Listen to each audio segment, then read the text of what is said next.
Dámy a páni, vítajte pri finančnej 5-minútovke. Dnes je tu so mnou kolega Edo. Edo, vítaj. Ahoj.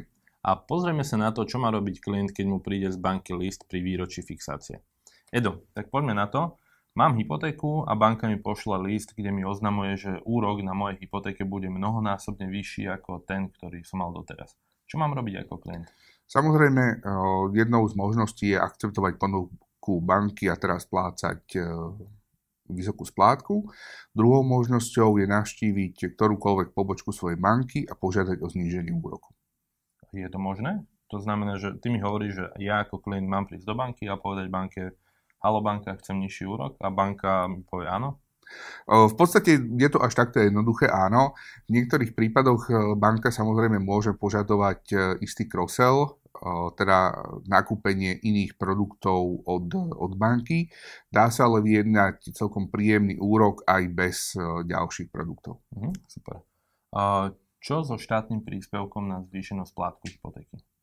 Najprv si samozrejme musím klient skontrolovať, či teda má možnosť a či sa akceptoval na zvýšenú splátku hypotéky, príspevok, a následne samozrejme môže o tento príspevok požiadať. Štát mu preplatí 75% z rozdielu splátky.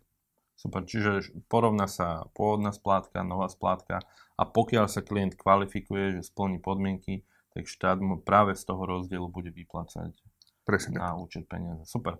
Máme ešte iné možnosti, ako si znížiť to mesačné zaťaženie? Tak jednou z možností je, že pokiaľ má klient viacero záväzkov, môže tieto záväzky tzv. Konsolidovať do jednej hypotéky. Tam sa rozprávame napríklad o leasingu, spotrebnom úvere, kreditnej karte, povolenom prečerpaní, naozaj akékoľvek záväzky. Super. A oplatí sa v dnešnej dobe aj refinancovať úver? V zásade tým, že každá banka viac menej pristúpi k tomu, aby znížila ten úrok na priateľnú výšku, tak v súčasnosti nie je nejako úplne výhodné ho refinancovať.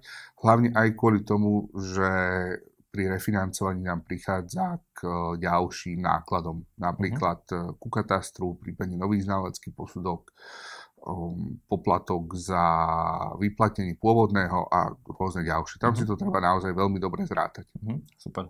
Mám ešte ako dlžník nejaké iné možnosti? Počul som o nejakých mimoriadnych splátkach a podobne. Samozrejme, môžeme dať mimoriadnu splátku a tým si vlastne znížime zostatok úveru. Tým pádom sa nám zníži splátka. Jednou z možností je aj natiahnuť si znova obdobie splácania a teda tým si vieme splátku znížiť. Dámy a páni, čiže vidíte, že tých možností je neurekom.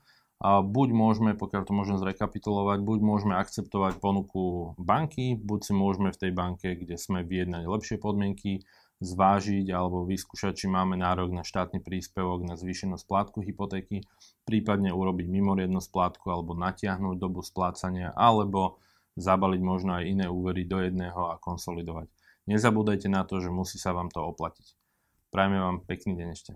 Pekný deň.